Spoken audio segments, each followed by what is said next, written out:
Assalamu alaikum class, this is your mathematics teacher Muhammad Maaz.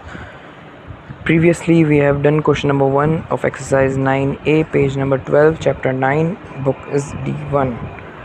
Today we will be going to continue our topic, so let's begin.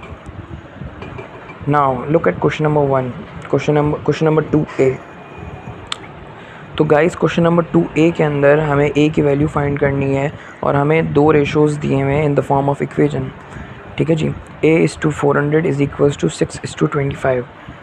हमने क्या किया, हमने a/400 को fraction की form में लिखा और 6/25 को फ्रैक्शन की फॉर्म में लिखा.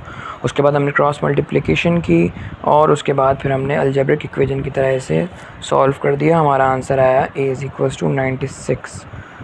होप कि आप लोगों को समझ में आ गया होगा. इसी तरीके से 2 का जो सेकंड पार्ट है, बी पार्ट है, वो भी इसी तरीके से होगा. Now let's look at question number 3. Question number 3 के अंदर हमें आंसर चाहिए in the ratio of x is to y की फॉर्म में. तो हमने क्या किया, हमने 2x इज़ टू 5 को फ्रैक्शन की फॉर्म में लिखा और हमने 3y/8 को भी फ्रैक्शन की फॉर्म में लिखा. उसके बाद x इज़ टू y की फॉर्म में लाने के लिए हमें x और y को ऊपर नीचे रखना पड़ेगा, यानी कि x को as a numerator and y को एज अ डिनोमिनेटर रखना पड़ेगा, तभी हमारा x इज़ टू y की फॉर्म में आंसर आएगा. हमने उसको x और न्यूमरेटर डिनोमिनेटर में करके जब हमने क्रॉस मल्टीप्लिकेशन के सवाल को सॉल्व किया तो हमारे पास बचा 15/16 जो कि हमारा आंसर है. इसी तरीके से जो फोर्थ क्वेश्चन है, फोर्थ क्वेश्चन में भी इसी तरीके से हमें करना है कि हमें रेशो दिया हुआ है और उसे सिंप्लीफाई करना है, यानी कि हमसे कहा है a is to b is to c की फॉर्म में और b इज़ टू c की फॉर्म में और b इज़ टू a की फॉर्म में. ये 3 तरह के आंसर हैं, इनको सिंप्लीफाई किया और हमारा आंसर आ गया. अगर हम फिर क्वेश्चन नंबर 5 पे देखें तो क्वेश्चन नंबर 5 पे number of boys to number of girls का रेशो निकालना है और number of girls to total number of students का रेशो लिखना है.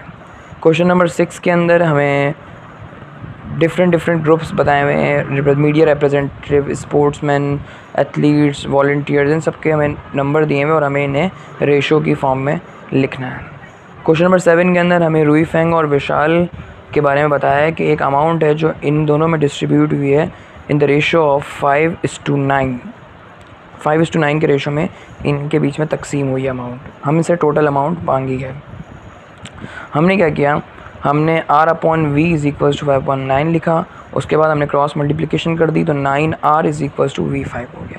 हमने रुई फेंग की वैल्यू हटा के वहाँ पर v-44 कर दी. v-44 का मतलब ये हुआ कि विशाल को जितनी भी अमाउंट मिली है उससे 44 रुपीज़ कम. ये रुई फेंग की वैल्यू है. हमने ये किया, उसके बाद हमने मल्टीप्लिकेशन की और उसको अलजेब्रिक इक्वेशन की तरह सॉल्व किया. हमारे पास विशाल की वैल्यू आ गई 99.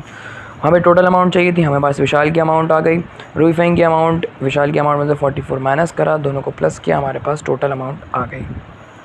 इसी तरीके से जो सबसे लास्ट क्वेश्चन है 8th वाला, वो भी इसी तरीके से होगा कि हमें सबसे पहले सम ऑफ़ रेशोज़ निकालने हैं. हमने सबसे पहले सम ऑफ़ रेशोज़ निकाल लिए. उसके बाद हमने ट्वाइस बाय हक्सियन जितने उसने बनाए थे वो निकालने के लिए हमने उसका रेशो उसको डिवाइड किया टोटल रेशो से और मल्टीप्लाई कर दिया उसे 1530 से. अगर आपको डायरेक्ट डिवीजन नहीं करना आ रहा है, इसको 45 का टेबल आपको नहीं पता, तो आप सिंपलेस्ट सबसे छोटे नंबर से इसको डिवाइड करके भी कर सकते हैं. अगर आप डायरेक्ट करना चाहें तो 45 1 45 और 45 34 1530 होता है. आपने डायरेक्ट डिवाइड किया, 16 को 34 से मल्टीप्लाई किया, 544 टॉयज आपके पास बच गए. जो सेकंड पार्ट था उसका वो था कि अमाउंट कितनी प्रिया को मिली अगर उसे एक टॉय बनाने पे $1.65 मिल रहे हैं. हमने उसी तरीके से पहले टॉयज़ निकाले और फिर जितने भी टॉयज़ है उसे हमने पर टॉय की अमाउंट से मल्टीप्लाई किया और हमारे पास आंसर आ गया. हमारी क्लास यहाँ पे कंप्लीट हुई. इंशाल्लाह अगली क्लास में हम एक्सरसाइज 9B के साथ फिर मिलेंगे. तब तक के लिए अपना ख्याल रखिए. अस्सलाम वालेकुम रहमतुल्लाह.